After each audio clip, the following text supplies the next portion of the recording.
केंद्रीय मंत्री नितिन गडकरी जी जितने डंके के चोट पर अपनी बात को बोला है वह स्वागत योग्य है और उसका स्वागत भी किया जाना चाहिए, खास करके युवा वर्ग को। जोहार, झार संवाद में आपका स्वागत है। मैं हूं मनमंथ बैस। बिना पोस्टर बैनर के वोट मांगने की बात करते हैं। बिना चाय पिलाए कोई वोट मांगता है, इसका मतलब यह होता है कि बंदे ने कुछ तो काम किया, तभी तो इतने डंके की चोट पर बोल रहा है।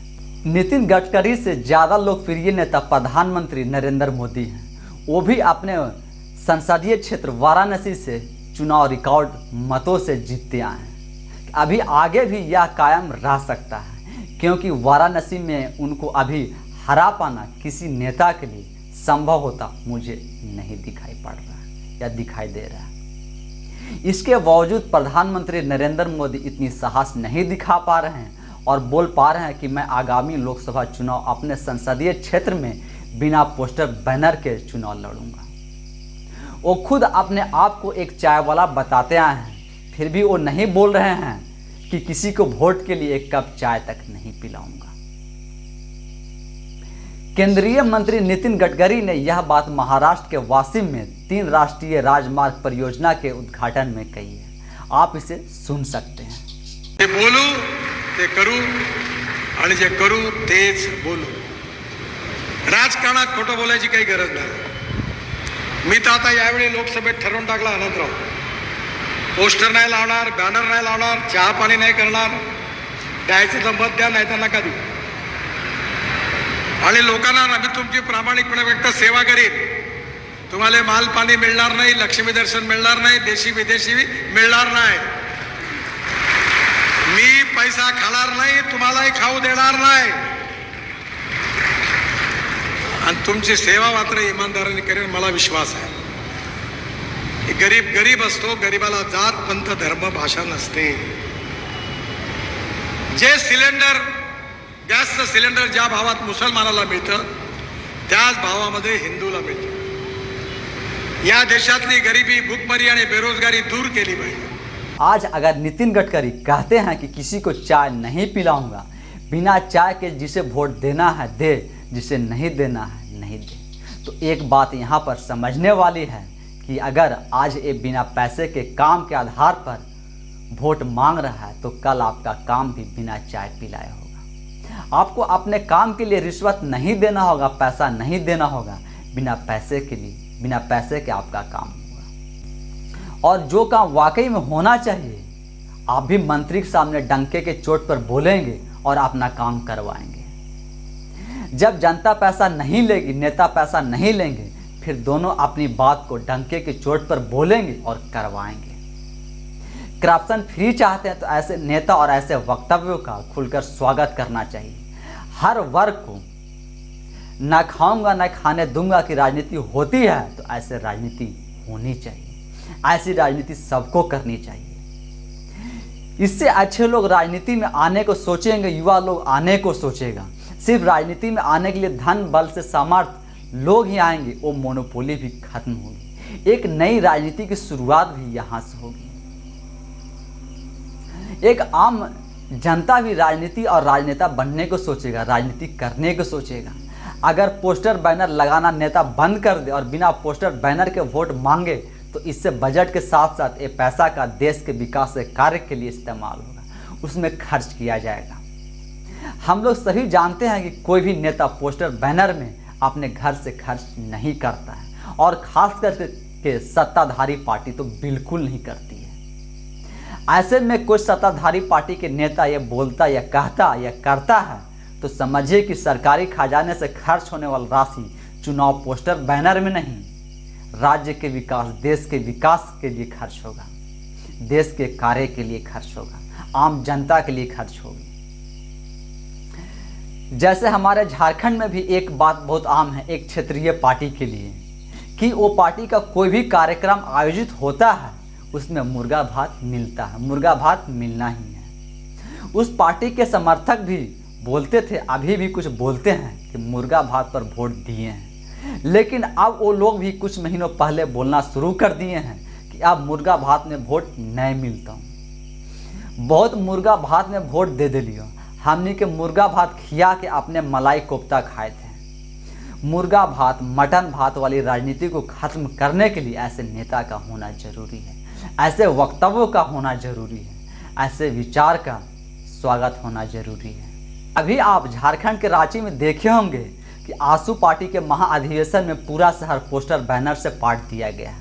महाअधिवेशन पार्टी का होता है, पार्टी के पदाधिकारी के लिए होता है, लेकिन इसके लिए पूरा शहर बैनर पोस्टर से रंग दिया जा रहा है। फिर सोचिए, ये सब जब सत्ता और चुनाव में जाएंगे, सत्ता में रहेंगे और चुनाव में जाएंगे, फिर कितने पोस्टर बैनर पर खर्च करेंगे जिसका कोई हिसाब नहीं, और इनसे कोई हिसाब मांगने वाला भी नहीं होगा। अपने मनमाने तरीके से खर्च करेंगे और उल्टा सीधा स्कीम में जोड़कर दिखा देंगे। पोस्टर बैनर वाले नेता में गुम ना हो और काम करने वाले नेताओं को वोट दें। मैं पहले भी अपने एक वीडियो में बता चुका हूं कि पोस्टर बैनर वाले नेताओं में क्यों गुम है युवा पीढ़ी। यह बात आज केंद्रीय मंत्री नितिन गडकरी भी कह रहे हैं कि मैं पोस्टर बैनर नहीं लगाऊंगा, अपने लोकसभा क्षेत्र में बिना पोस्टर बैनर के वोट मांगूंगा। नितिन गडकरी के इस बयान पर कुछ लोगों का यह भी कहना है कि इनको पार्टी में साइडलाइन कर दिया गया। ऐसा इसलिए कर रहे हैं जिससे इनको अपने संसदीय क्षेत्र में प्रधानमंत्री और गृह मंत्री के फोटो पोस्टर बैनर में लगवाना ना पड़े। उनके नाम पर नहीं, अपने नाम और काम पर जितना चाहते हैं, अपने नाम और काम पर वोट मांगना चाहते हैं। कुछ लोग यह भी कहते हैं कि इसी बहाने नितिन गडकरी केंद्रीय नेतृत्व को अपना शक्ति प्रदर्शन दिखा रहे हैं, और जो उनको साइडलाइन करने की जो कोशिश कर रहे हैं या जो किया जा रहा है उसके बारे में केंद्रीय नेतृत्व सोचना छोड़ दे, ऐसा मैसेज देने का कोशिश कर रहे हैं। ऐसा कुछ लोगों का कहना है। एक तरफ कुछ ऐसे लोग भी हैं जिनका मानना है कि नितिन गडकरी बेबाक बोलने करने वाले इकलौते केंद्रीय मंत्री हैं। इतनी बेबाकी से बोलना किसी और केंद्रीय मंत्री की बस की बात नहीं है, और जो वो ट्रांसपोर्ट के क्षेत्र में काम किए हैं उसका भी कोई तोड़ नहीं है।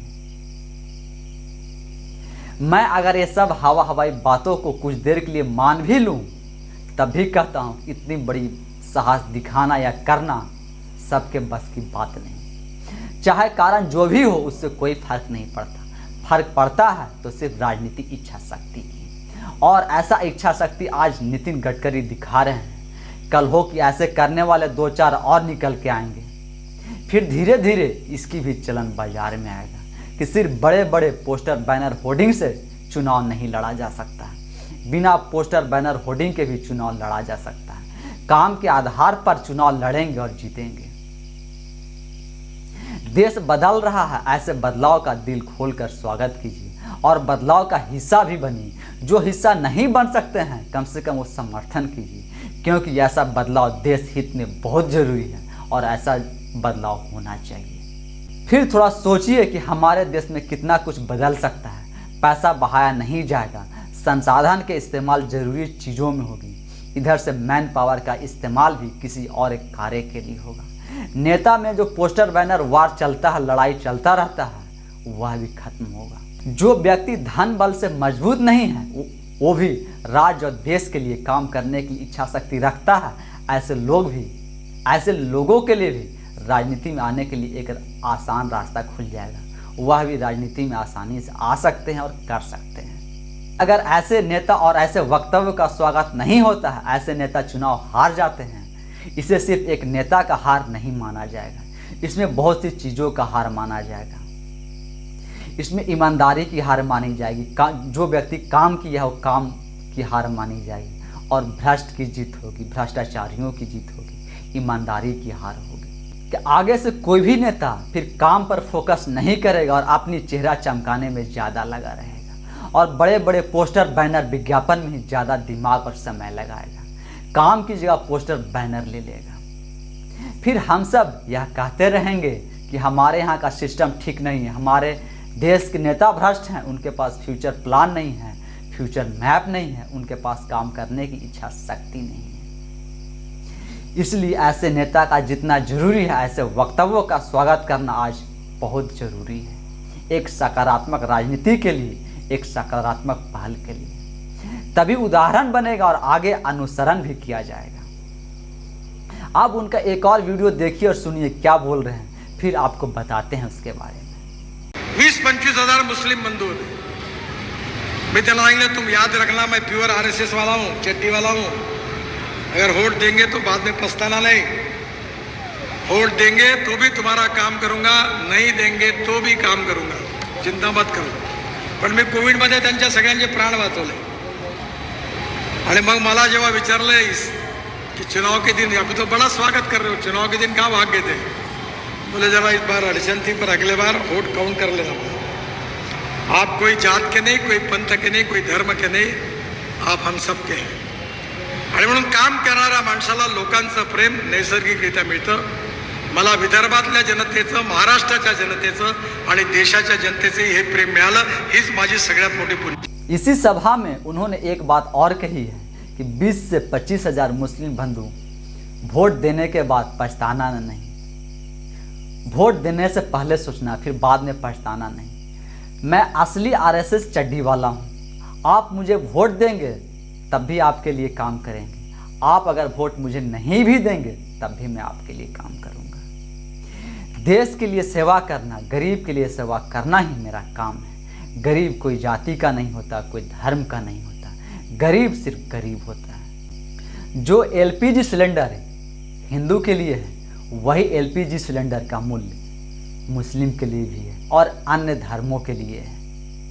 सेवा भाव से मैं काम करता हूं और आगे भी सेवा भाव से मैं काम करता रहूंगा। तो ये थे केंद्रीय मंत्री नितिन गडकरी जी के बारे में। बाकी आप सब ऐसे राजनीति पर क्या सोचते हैं, क्या विचार रखते हैं, वो हमें आप कमेंट सेक्शन में जरूर बताइएगा। धन्यवाद।